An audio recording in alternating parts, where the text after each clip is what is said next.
पुरानी गारंटियों को भूल गए।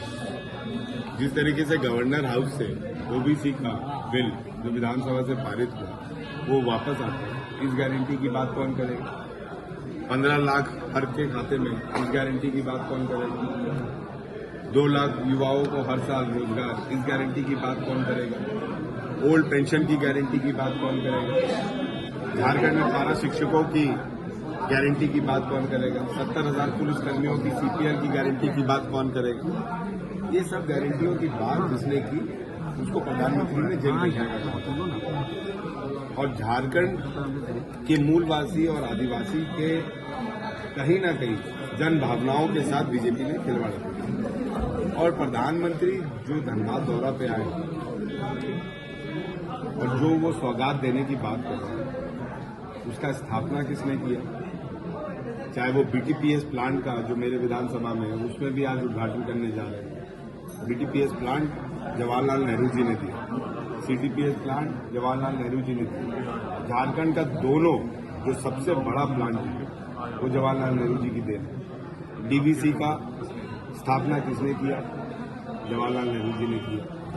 तो प्रधानमंत्री जी कांग्रेस के दिए हुए चीजों को या फिर बेच के सौगात देते हैं हिंदुस्तान को, या फिर उन्हें एनपीए में डालकर वापस सेंट्रल का पैसा देकर उसी इंफ्रास्ट्रक्चर को बेस बनाकर वो काम करते हैं। अभी कुछ दिन पहले मैं उनका भाषण सुन रहा था, वो आईटीआई की बात करते हैं। 1951 में पहला आईटीआई स्थापित हुआ और उसके बाद ना जाने कितने आईटी स्थापित हो गए। प्रधानमंत्री जी को ये भी तो बताना चाहिए कि वो स्थापना किसने की। एम्स, आखिर एम्स का बुनियाद किसने रखा? ये सब प्रधानमंत्री जी ने बताया। ठीक है, लेकिन हर जो प्लांट जो है उसका तो शिलान्यास भी मोदी जी ने किया था और आज उद्घाटन भी कर रहे हैं। झारखंड के लिए तो ये अच्छी बात है, देश के लिए।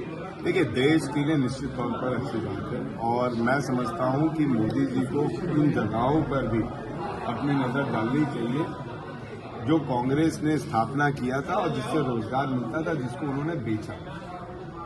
चाहे वो एमडीसीसी हो, चाहे वो अदर पीएसयूज हो, उन पीएसयूज को भी मोदी जी आउटसोर्सिंग के तहत दूसरे को ना देके अगर सरकार उसको खुद चलाती तो मैं समझता हूं कि गवर्नमेंटाइजेशन का जो एक ट्रेंड था हिंदुस्तान में वो बरकरार रहता और रोजगार की समस्या बहुत हद तक दूर हो पाती।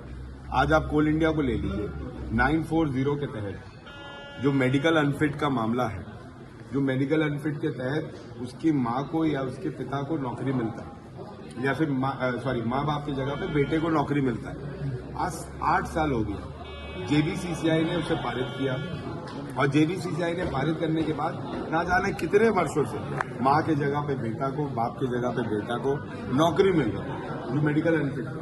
8 साल से बिना कोई लेटर के उसे बंद कर दिया गया। आज हम सीएमडी चेयरमैन से सवाल उठाते हैं, वो बोलते हैं कि नहीं, हमें तो सरकार से मना है कि हम 940 को लागू नहीं कर सकते। तो मेडिकल अनफिट के तहत आज कोल इंडिया की जो कुल संख्या है वो 1,75,000 एम्प्लॉय की है। अगर मेडिकल अनफिट बंद नहीं होता तो मैं समझता हूँ ये कोल इंडिया की जो संख्या है ये करीबन 4.5 लाख से ऊपर होगी। कहीं ना कहीं गवर्नमेंटाइजेशन को तो खत्म किया जा रहा है। एक टाइम आएगा आने वाले 10 साल में कोल इंडिया के एम्प्लॉय 1 लाख से भी कम हो जाएंगे। जब 1 लाख से भी कम आ जाएंगे तो वो नॉर्मल पीएसयूज के दायरे में आ जाएगा, तो फिर उसे भी वो आउटसोर्स कर देंगे। अभी तो माइंस को कर रहे हैं, कल कंपनीज को करेंगे, CCL, BCCL, WCL, CCL, Singareni, ACCL, NCL, इनको आउटसोर्स कर देंगे। तो जो नवरत्न कंपनी जिसको माना हम लोगों ने, उसके बारे में कोई ख्याल नहीं रखा जा रहा है। आप धनबाद जा रहे हैं, धनबाद जाइए, लेकिन धनबाद में बीसीसीएल का जो हाल है, बीसीसीएल अपने एम्प्लॉयज को सैलरी नहीं दे पा रही है। बीसीसीएल को कोल इंडिया से लोन लेना पड़ रहा है। साइड में जो सब्सिडरीज है, चाहे ईसीएल हो, चाहे वो सीसीएल हो, चाहे वो सीएपीडी है, उससे लेना पड़ रहा है। तो मैं समझता हूँ कि इन पर भी प्रधानमंत्री को ध्यान देना चाहिए। सर, उनका कहना है कि प्रधानमंत्री आए हुए तो उनसे फिर डायरेक्ट बात करें। चंपाई सोरेन मंच पर एक साथ है तो इन सारी चीजों को उनके समक्ष रखें, झारखंड की परेशानी को। बेटे को बाप की चिंता होती है, लेकिन बाप वो महान होता है जिसको बेटी की समस्या को पहले से मालूम है। और मोदी जी तो हिंदुस्तान के प्रधानमंत्री हैं और चंपाई सोरेन जी राज्य के मुख्यमंत्री हैं, तो पिता वो हुए कि चंपाई सोरेन। मंगल जी, मुंशी की सवाल मोदी